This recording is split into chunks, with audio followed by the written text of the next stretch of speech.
जय हिंद। आपका फिर से लक्ष्य साथी यूट्यूब चैनल पर स्वागत है। आज हम इसके अंदर देखेंगे एक नया टॉपिक जिसका नाम है वैदिक काल, जिसके अंदर देखेंगे कि वैदिक साहित्य क्या है। वैदिक साहित्य क्या है?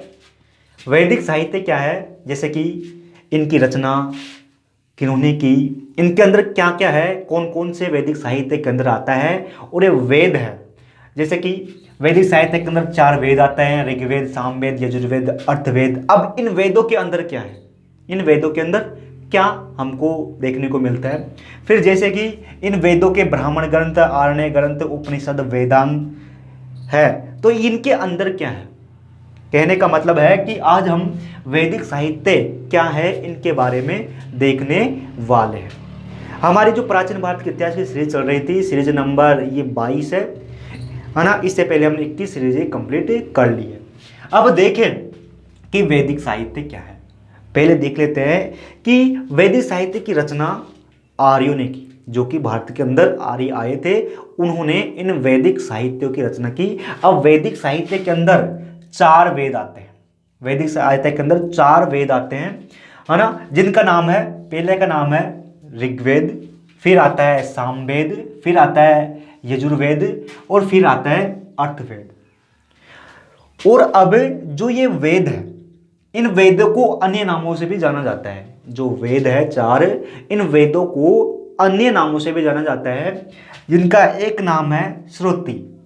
श्रुति, इन वेदों को श्रुति के नाम से भी जाना जाता है। श्रुति इसलिए कहा जाता है कि जो वैदिक काल के अंदर जो वैदिक जो सन्यासी थे, या कहें कि जो गुरु थे, वो गुरु अपने शिष्यों को वेदों के जो वैदिक ज्ञान थे वो सुना सुना कर सुनाते थे। यानी कि आज कोई उस समय गुरु था, वो अपने शिष्यों को ज्ञान दिया, अब वो शिष्य कभी गुरु बन जाता था और वो अपने शिष्यों को ज्ञान देता था। ठीक इसी प्रकार वैदिक ज्ञान आगे बढ़ता रहा। यानी कि एक गुरु था, वो गुरु अपने शिष्यों को ज्ञान देता, अब वो शिष्य कभी गुरु बनते, अब वो जो गुरु बन गए शिष्य, वो फिर अपने शिष्यों को ज्ञान देता। ठीक इसी प्रकार ये वैदिक जो साहित्य है, जो वेद है, ये आगे बढ़ते रहे, है ना। इसलिए इन्होंने, इतिहासकारों ने, जो वेद है, इन वेदों को श्रुति भी कहा। इनके अलावा, श्रुतियों के अलावा इसे अपौरुषेय भी कहा जाता है। वेदों को अपौरुषेय भी कहा जाता है। अपौरुषेय इसलिए कहा जाता है कि मानते हैं इतिहासकार, या कहें कि इनके अंदर माना जाता है कि इन वेदों की रचना किसी एक व्यक्ति ने नहीं की, किसी एक व्यक्ति ने नहीं की। कह सकते हैं कि समूह हो सकता है, या कि ये किसी ईश्वरीय शक्ति के अनुसार इन वेदों की रचना हो, ऐसा माना जाता है। इसलिए इन वेदों को अपौरुषेय भी कहा जाता है, अपौरुषेय भी कहा जाता है। साथ ही संगीता भी कहा जाता है इन वेदों को। संगीता इसलिए कहा जाता है कि इन वेदों के अंदर संगीत की तरह इनकी रचना की गई है, इसलिए इनको संगीता भी कहा जाता है। अब जो ये 4 वेद है, जो ये 4 वेद है, इन चारों वेदों के ब्राह्मण ग्रंथ भी है, आरण्य ग्रंथ है, उपनिषद है और वेदांग है। अब हम पहले देख लेते हैं कि ये वेद है, जो वेद है, इनके अंदर क्या क्या देखने को हमको मिलता है। पहले नंबर पर वेद आता है, वो है हमारा ऋग्वेद। ऋग्वेद, अब जो ये ऋग्वेद है, इस ऋग्वेद के अंदर रचना की गई है कि जो वैदिक देवता थे, जो वैदिक काल के अंदर जो वैदिक देवता थे, जैसे कि इंद्र भगवान, सूर्य देव, या कहें कि वायु देवता, जैसे कि प्राकृतिक देवता, या कहें कि जो वैदिक देवता थे, इन वैदिक देवताओं को प्रसन्न करने के लिए, या कहें कि खुश करने के लिए, या कहें कि उनकी प्रार्थना करने के लिए, वैदिक देवताओं की प्रार्थना करने के लिए इन आर्यों ने मंत्रों की रचना की। मंत्रों की रचना क्योंकि कि जो वैदिक देवता थे, जैसे कि इंद्र भगवान, इनको प्रसन्न करने के लिए, या कहें कि इनकी प्रार्थना करने के लिए मंत्र बनाए। और इन मंत्रों को है ना, जो रखा गया ऋग्वेद में। कहने का मतलब यह है कि ऋग्वेद में जो वैदिक देवता है, इन वैदिक देवताओं की प्रार्थना करने के लिए मंत्र है, मंत्रों का समूह है। अब जो ये ऋग्वेद है, इस ऋग्वेद के जो पुजारी है, या कहें कि जो पुरोहित है, उस पुरोहित को जो कि होत्र के नाम से जाना जाता है, होत्र के नाम से जाना जाता है।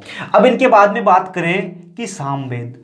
सामवेद, अब इस सामवेद के अंदर क्या है कि सामवेद के अंदर जो गाए जाने वाले, सामवेद के अंदर गाए जाने वाले जो पद है, गाए जाने वाले पद है, जैसे कि पद होते हैं ना जिसको हम गाते हैं, है ना, गाए जाने वाले पदों का संग्रह है, यानी कि पदों को गाकर अपने देवताओं को प्रसन्न किया जाता होगा, है ना।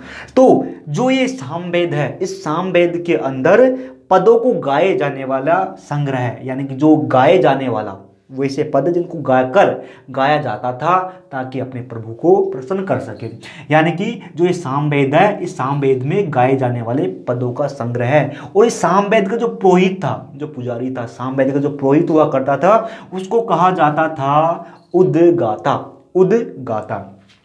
अब इनके बाद में हम बात करें कि यजुर्वेद, यजुर्वेद। अब यजुर्वेद के अंदर क्या था कि यजुर्वेद, हमको पता है कि जो वैदिक काल है, इस वैदिक काल के अंदर यज्ञ था, यज्ञ किया जाता था, यज्ञ करके देवताओं को प्रसन्न किया जाता था। कहा जाता था कि यज्ञ में गालो, है ना, अग्नि देवता को, और ये अग्नि देवता जो आपने इस यज्ञ में जो सामग्री गाली है वो आपसे संबंधित जिस देवता के पास आप भेजना चाहते हो उसके पास भेजा देगा, है ना। तो जो यजुर्वेद है, यजुर्वेद है, इस यजुर्वेद के अंदर यज्ञ, यज्ञ से संबंधित जानकारी है कि यज्ञ कैसे किया जाए, कैसे करते हैं, क्या क्या मंत्र, कैसे किस प्रकार यज्ञ, या कहें कि कर्मकांड, जो वैदिक कालीन जो कर्मकांड थे, जो कर्मकांड थे, इन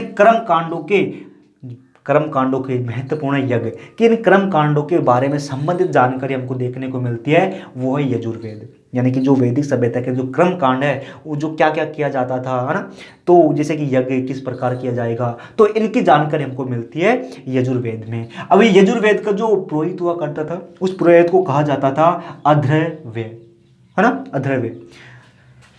अब इनके बाद में आता है ग्रंथ, वो है हमारा वेद है, उनका नाम है अर्थवेद। अब इस अर्थवेद के अंदर कि हमको पता है कि आर्य बाहर से आए थे, है ना, आर्य थे, तो ये आर्य है ना, तो उस समय जो आर्य थे, जो आर्यों के अलावा बच गए, आर्य तो थे, मान लो कोई आर्य है, आर्यों का समूह है, आर्य लोगों का समूह है ना, लेकिन आर्य लोगों के अलावा जो लोग बच गए, जो लोग बच गए, आर्यों के अलावा जो लोग बच गए उनको कहा गया अनार्य, कि भाई ये आर्य नहीं है, ये आर्य नहीं है।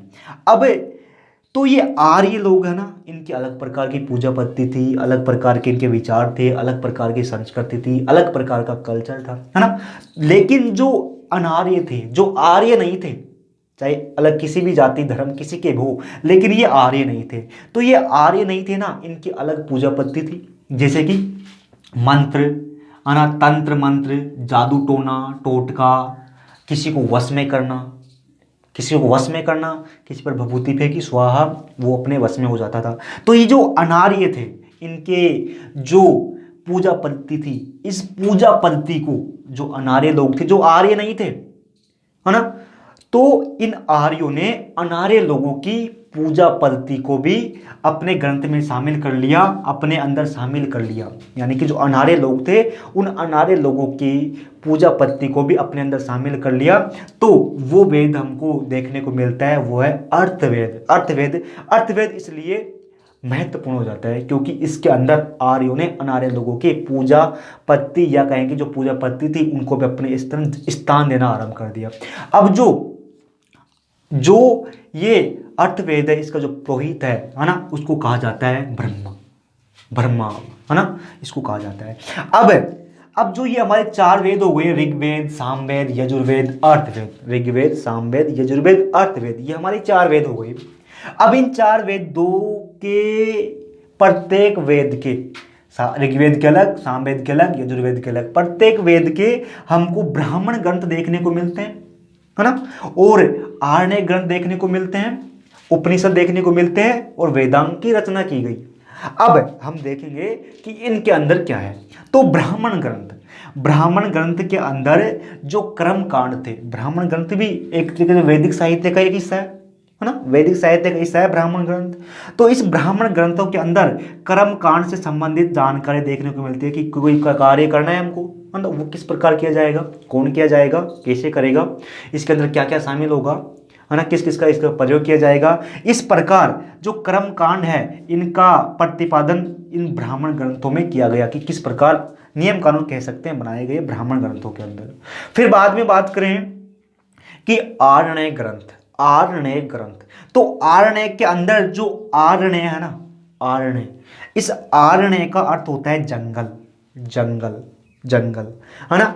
तो कहने का मतलब है जंगल से कि उस समय के जो सन्यासी थे, वो सन्यासी जंगलों के अंदर जाते थे, जंगलों के अंदर जाकर गहन अध्ययन करते थे। अपना गहन अध्ययन करने के बाद में उनको दार्शनिक संबंधित जानकारी प्राप्त होती थी, और दार्शनिक संबंधित जानकारी को आर्णय ग्रंथ के अंदर शामिल किया गया।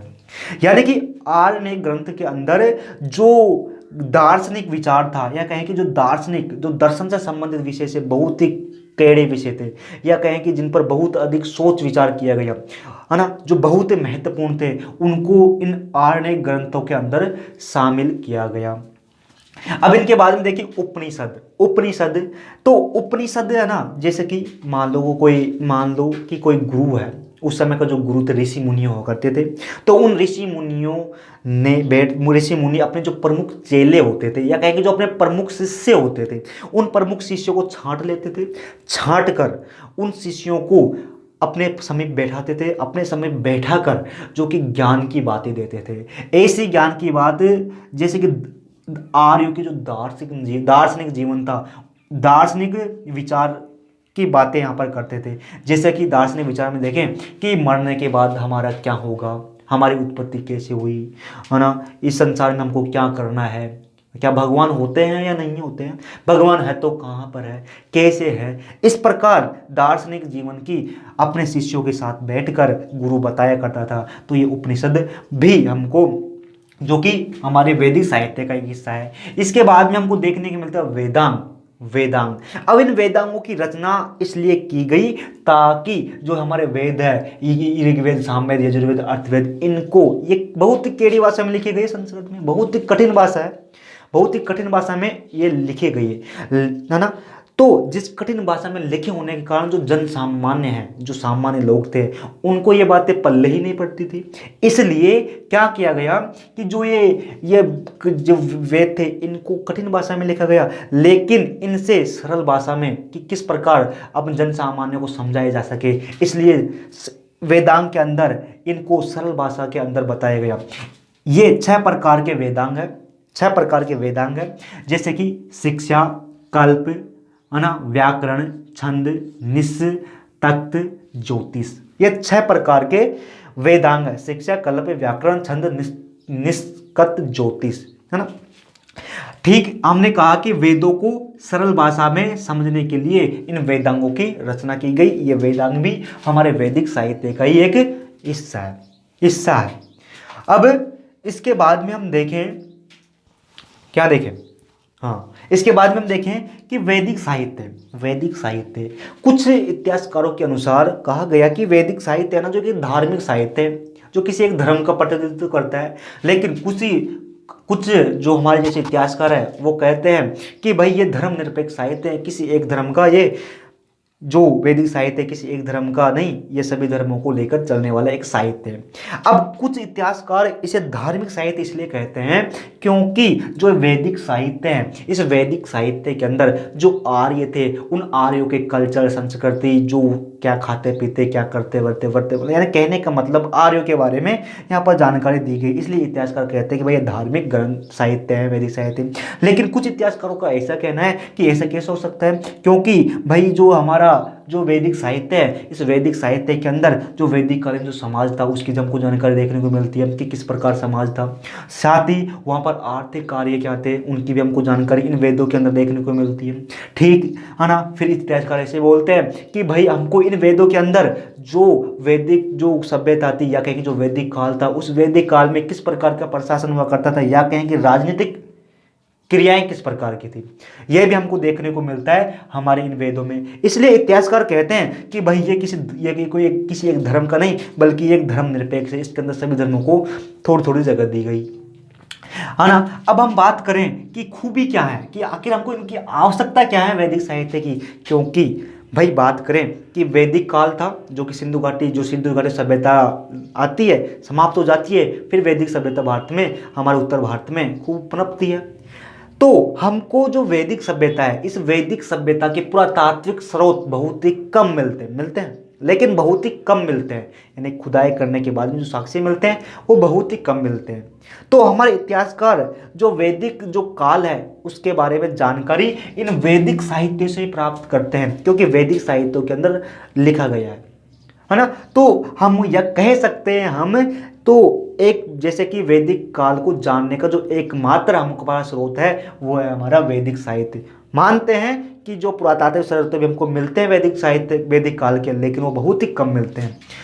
अब इसके बाद में कमियां क्या है भाई, इसके अंदर कमियां यह है कि हमको इन वेदों की रचना कब की गई जानकारी होता है, लेकिन स्पष्ट नहीं है। हम ये नहीं कह सकते हैं कि जो इतिहासकारों ने थोड़ी दी है, जो हमको इतिहासकारों ने बताया है कि ये इन वेदों का समय यहाँ से यहाँ तक है, तो ये डिसाइड अभी तक हमारे इतिहासकारों को प्रमाण नहीं मिले हैं कि इनकी रचना कब की गई और ये कहाँ पर इनकी रचना की गई। तो हमने यहाँ पर जो वैदिक साहित्य है इसको मोटे मोटे रूप से बताने का प्रयास किया, या कहें कि जो वैदिक साहित्य क्या है इस टॉपिक को यहाँ पर कंप्लीट कर लिया। लेकिन हमारा जो पार्ट नंबर 2 आएगा वैदिक काल पार्ट नंबर 2, इसके अंदर हम देखेंगे कि ये लोग कौन थे, इन्होंने या कहें कि जो वेदों की रचना करने वाले कौन थे, ये कहाँ से आए थे, कैसे आए थे, इन्होंने किस प्रकार अपना साम्राज्य विस्तार किया, या कहें कि यहाँ पर कहने का मतलब है कल हम देखेंगे कि वैदिक वेदों की रचना करने वाले कौन थे, है ना, या कहें कि आर्य कौन थे, कैसे थे, किस प्रकार के थे। तो इस वीडियो के शायद हमने जो समझाने का प्रयास किया शायद आप समझे होंगे। तो इस वीडियो को जो डिस्क्रिप्शन है यहाँ पर आपको टेलीग्राम चैनल की लिंक मिल जाएगी, वहाँ पर जाकर आप जो हमने यहाँ पर बताए इसके नोट्स वहाँ पर मिल जाते हैं। हम उम्मीद करते हैं शायद आपको समझ में आया होगा। यदि आप यहाँ तक देख रहे हैं ना तो हम मान कर चल रहे हैं कि आपको ये ज़रूर पसंद आया होगा। यदि पसंद आया हो ना तो आपको क्या करना है, आपको पता है ना कि कोई चीज़ पसंद आती है तो उसको क्या करते हैं, पता है क्या करते हैं? करना हो तो करो, नहीं मत करो, क्योंकि हमको अपनी मेहनत पर विश्वास है। ठीक है, चलते हैं, फिर मिलते हैं। जय हिंद।